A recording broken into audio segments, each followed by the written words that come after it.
Good evening, welcome. We're going to begin now the press conference. Please have in mind that we do one question per intervention. Buenas tardes, comenzamos la rueda de prensa. Recuerden, una pregunta por intervención y antes de identificarse con su nombre y el del medio. Hola, Jude. Victorio Calero en directo para Real Madrid Televisión.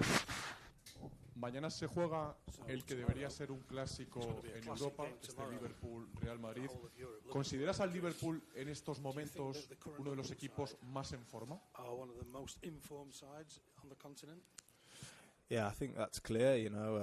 Good evening, everyone. For a start, I think that's clear. Obviously, they're top of the league in England, and I think top of the Champions League standings at the minute as well. So I think it's clear to see how good of a team they are. They've got players who have kind of come to a new level, some of the younger lads, and then the more experienced lads who have been world class for a long time. So it'll be a great test, but a great game, and still confident.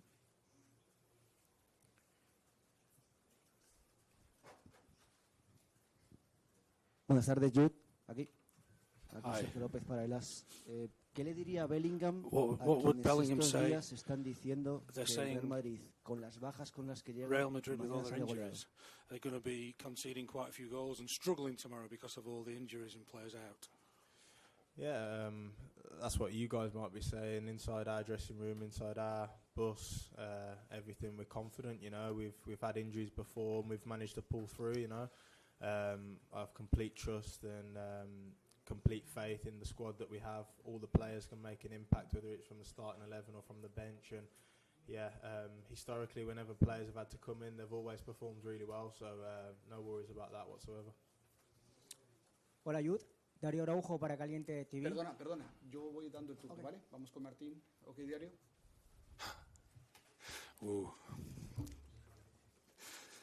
¿Qué tal, Jude? Iván Martín de Hockey Diario. El otro día en el Leganés se vio tu mejor partido de la temporada. Jugaste en una posición un poquito más como el año pasado. Yo te quería preguntar si te sientes más cómodo en esa zona del campo, no tan pegado a la banda como has jugado en algún momento en este curso. Yeah, I think it was a good game. I think I played well. Obviously, I think the goal maybe clouds stuff a little bit in terms of my other performances. You know, I think when I look at my performances this season, I'm really honest when I review them, and I think they've been of a good level. I think the difference is that they probably don't make the headlines because of the goals and things, which I understand. You know, I set a high expectation from last year, and I have a expectation to score goals. But I think even so far this season, when I haven't, I've still managed to perform at a high level in games. And yeah, the game the other day was good. The position was a bit more fluid than I've played in sometimes this season. You know, I'm certainly not a wide player. I think that's clear. I play my best football when I'm free to roam, and especially in the middle of the pitch. And yeah, long may it continue. Hola, Youth. Hola, ¿qué tal? Olivier Lorenzo del País. Has jugado en diferentes posiciones. You've played in a few different roles this season, different places on the field, positions. How have you experienced that, and how are you settling into this new Real Madrid since the arrival of Kylian Mbappe? How have you seen things yourself during this settling-in period for the new players? Yeah, it's been like any kind of adaptation to a team. Players have left, great players have joined, and you know it changes the dynamic slightly of how maybe we want to play or the formations we'll be playing, and the positions of certain players. I've always shown that I can play in multiple positions because of my skill set, and you know, I'm happy to sacrifice for the team when it's needed. I think it's clear where I prefer to play, but I still don't mind in terms of whatever the manager wants me to do. I don't think the arrival of any player, Kylian, for example, in your question, has affected that at all. You know, we set up to try and beat the opposition. I'm put in a position that the manager believes is the best position for me in whatever game to have an impact on that game. I think Kylian's been absolutely great coming in. You know, I think he gets a lot of criticism, and it's a bit over the top for me. I think if you look at what he's contributed so far, it's really good, and it's scary because I see him every day in training, and I know he's only going to get better. In terms of him coming, I don't think that's been the reason why I've changed positions. You know, like you said, we've had a lot of injuries as well, and things you got to adapt to in a game and in a club and in a team. Jude, it kind of follows on from the chat about yourself at the moment, because obviously after the game against Ireland, you put out that you'd got your smile back in an England shirt, and you're very grateful. When and why did you lose that smile? And was it purely at international level, or was it to do with club form as well? No. I think, like I said, when I've reviewed the games, I felt like my form has been okay. Well, pretty good, to be honest. I just haven't been scoring goals, and that's not the reason why. I've got to be honest, I think I lost my smile a lot after the Euros when it came to playing for England because of, I don't know, I felt like I was a little bit mistreated in comparison to what I contributed. I felt like some of it was a bit harsh on me. I think I felt a bit like the scapegoat. Maybe I was feeling a little bit sorry for myself, and I think that camp with a lot of new faces really brought out the joy in my game again. I think you could see that in the two games, but in general, I hadn't lost my smile in the Madrid shirt. Obviously, I'm annoyed when we lose, and I get frustrated and I get upset when we lose, but it's never a case of not being happy. You know, I'm the luckiest lad in the world. I get to play week in, week out for the biggest club in the world and represent my country. So, yeah, I think that was more to do with a little bit of how I was treated on the back of the Euros. But, yeah, smile is back.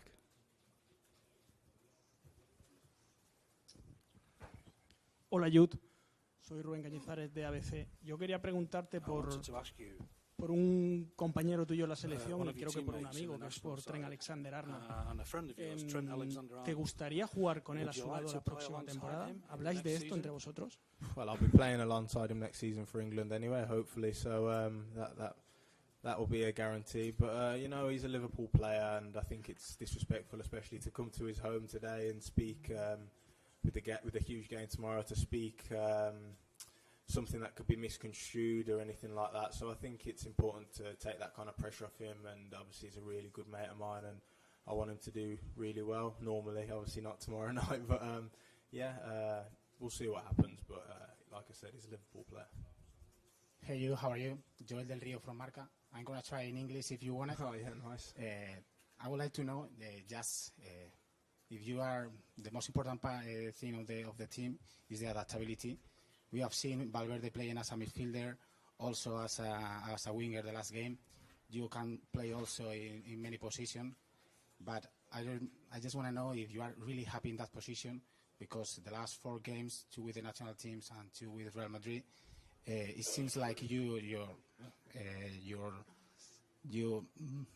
are happier now than ever. So I just want to know if you have talked with Carlo Ancelotti about that.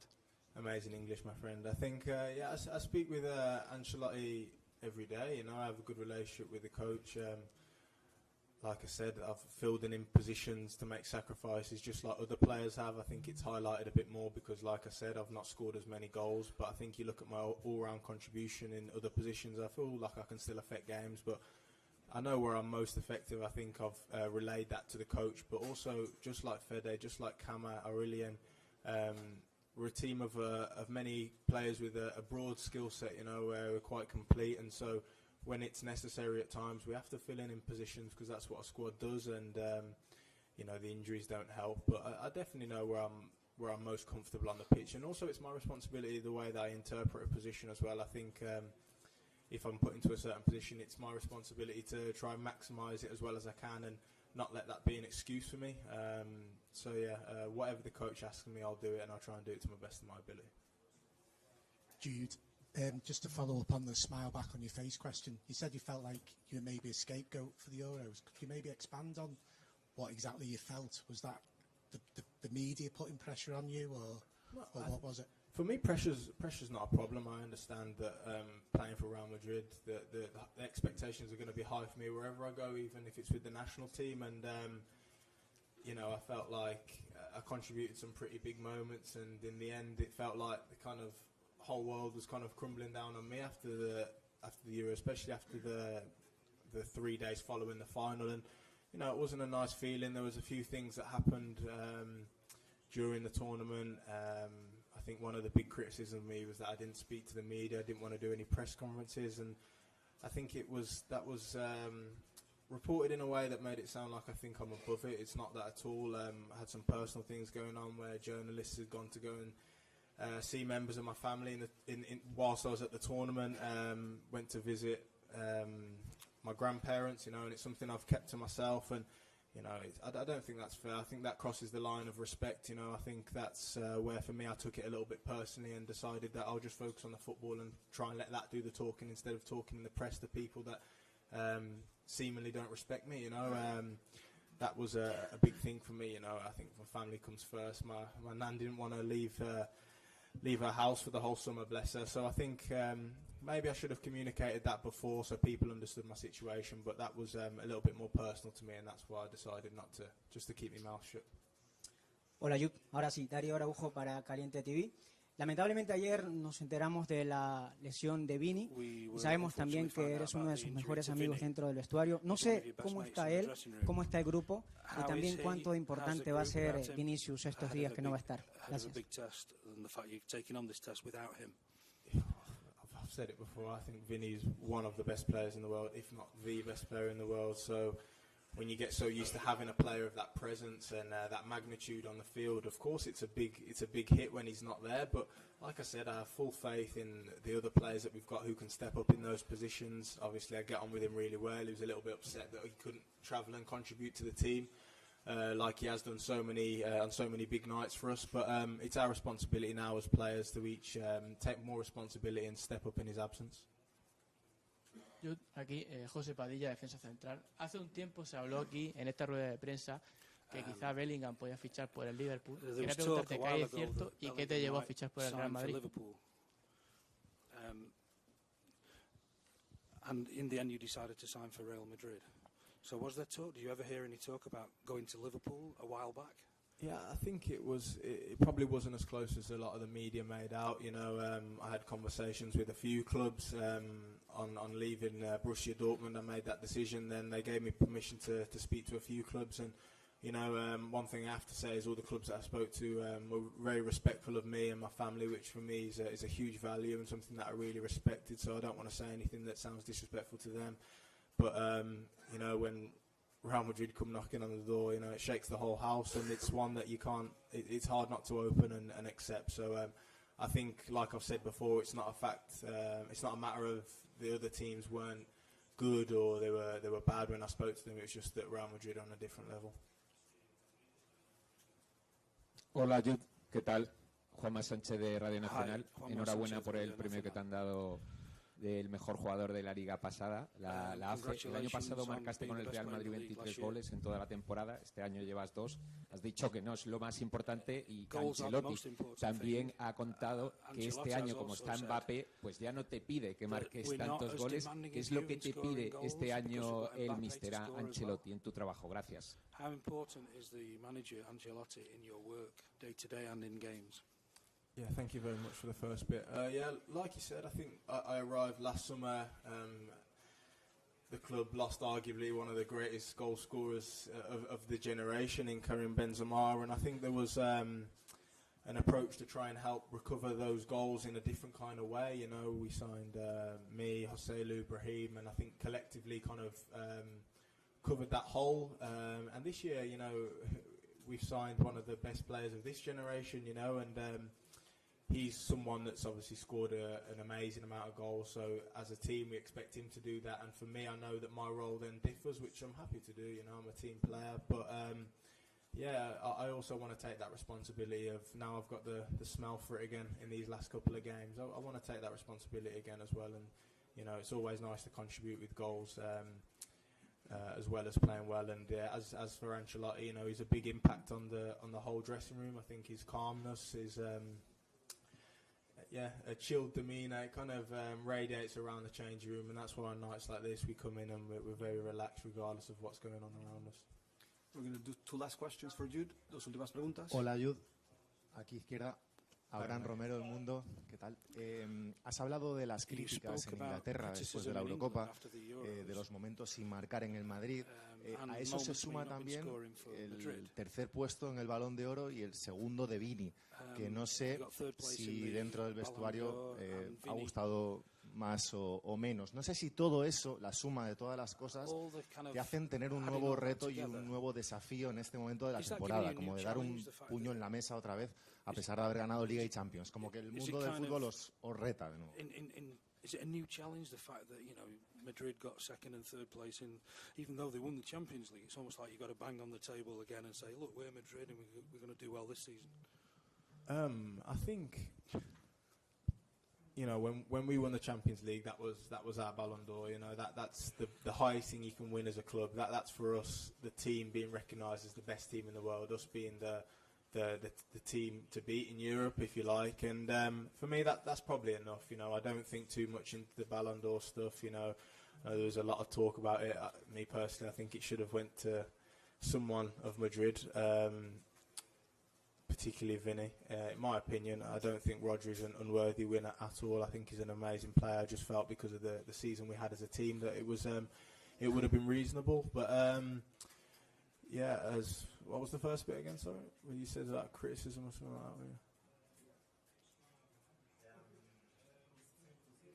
Oh, about the new challenge, sorry. Yeah, sorry, mate. Yeah, I was talking too much. I lost me mind.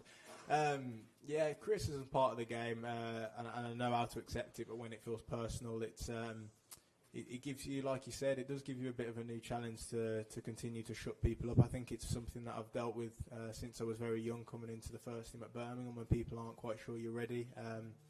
You take those little things and you try and use it as motivation, but like I said, it's not something that I'm really worried about and things like that. I understand it's part of the game. Última pregunta, last question. Hola, Jude, ¿qué tal? Miguel Ángel Toribio en directo para Radio Marca. En los últimos 2 partidos, contra Osasuna y Leganés, hemos visto un equipo mucho más solidario, sin dejar tanto espacio entre líneas, más comprometido. Te quería preguntar por qué esa diferencia con respecto a otros partidos. Si piensas que habéis experimentado un cambio en la actitud. I think when you go through a tough moment as a team in football, I think it forces you you to have those honest conversations about what you're not doing well enough. And I think one of our problems maybe we weren't doing the foundational things as well as we possibly could. And I think in these last two games, what I've really been impressed by as a team is that attention to detail of the small things, you know, and we'll always have players that can win us games and things like that. But I think that attention to detail and having the right attitude with and without the ball is what's really taken us to that next level in these two games. And yeah, it'll be important to show tomorrow night as well. They're a huge team, obviously a massive game, and you know it's the bare minimum I think for us to show our fans here at Anfield that we can put on a right face and we can get a result. Thank you very much. Gracias. Thank you all. Have a good evening. Thank you very much, mate.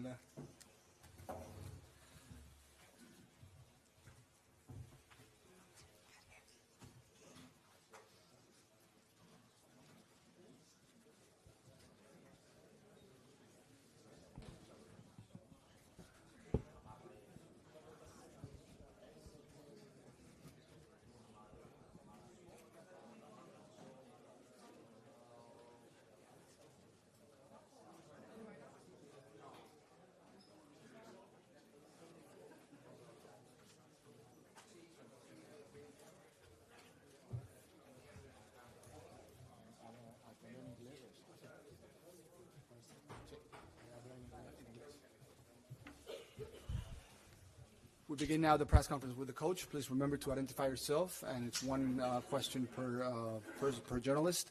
Comenzamos ahora con el entrenador. Recuerden, hacemos una pregunta por intervención y antes de identificarse con su nombre y el del medio.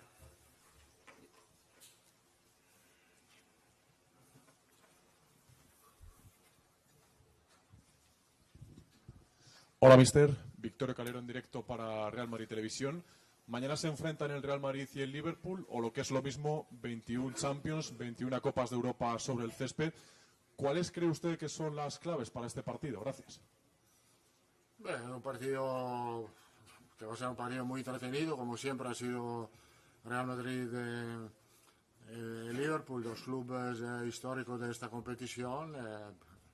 Cada uno tiene sus características de equipo. A ver que tiene el carácter, la personalidad para imponer estas características. El Liverpool siempre es un equipo muy competitivo, muy peligroso. Lo era con Klopp, lo es también ahora con el nuevo entrenador. ¿Qué tal, mister? Aquí, soy Edu Aguirre, el Chiringuito. Quería preguntarle un poco por la lesión de Vinicius. ¿Cuándo se la hace? No sé si usted ha hablado con él, porque al final del partido hay una carrera de alta intensidad, minuto 91. ¿Cuándo se lesionó Vinicius? Se ha lesionado al final del partido. No es que es tan importante cuándo se ha lesionado Vinicius, es importante que se ha lesionado. Lo importante es que recupere pronto y pensar en los jugadores que lo van a reemplazar. Hola, ¿qué tal, mister? Javier Herrera de la cadena SER. Se ha hablado de por qué Mbappé jugó menos, Vinicius jugó todo el partido. ¿Son cosas del fútbol o al final, cuando vienen de jugar un partido con Brasil o con otra selección, es mejor rotarlos un poco antes? ¿Qué piensa usted?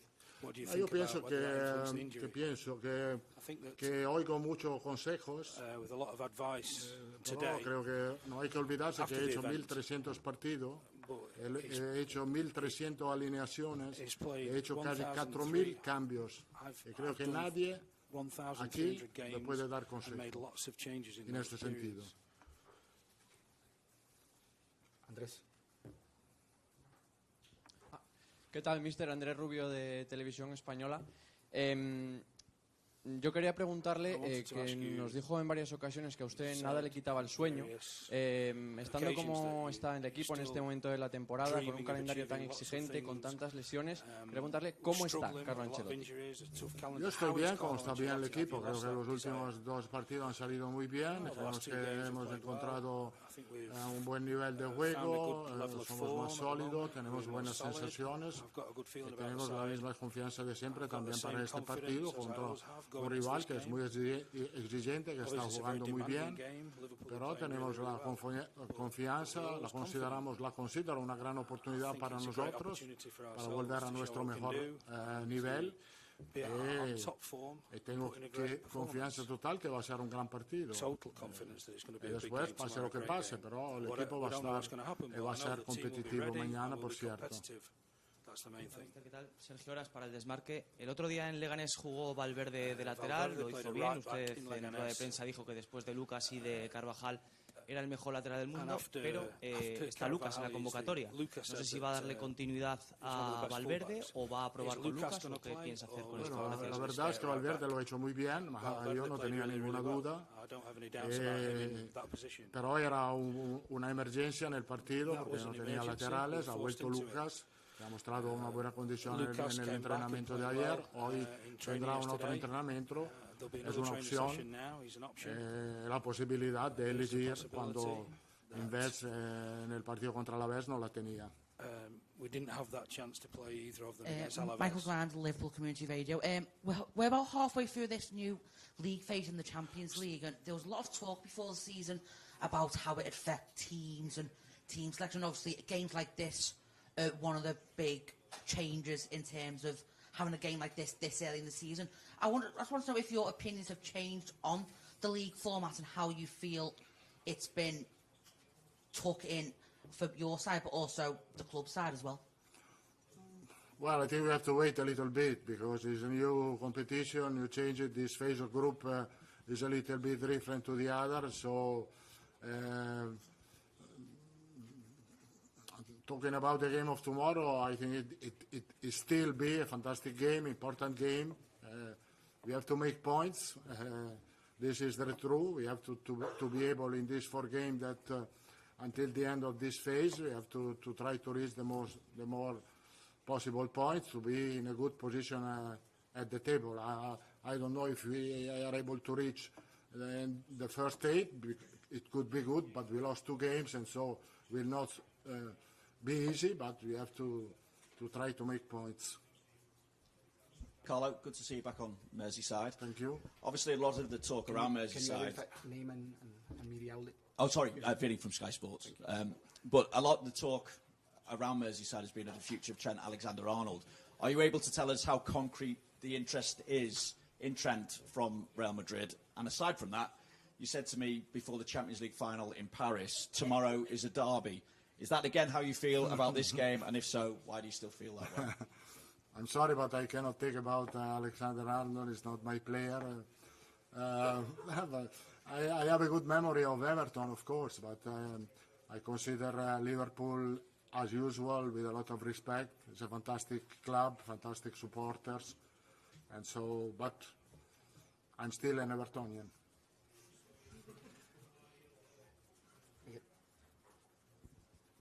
Atrás, behind, right there.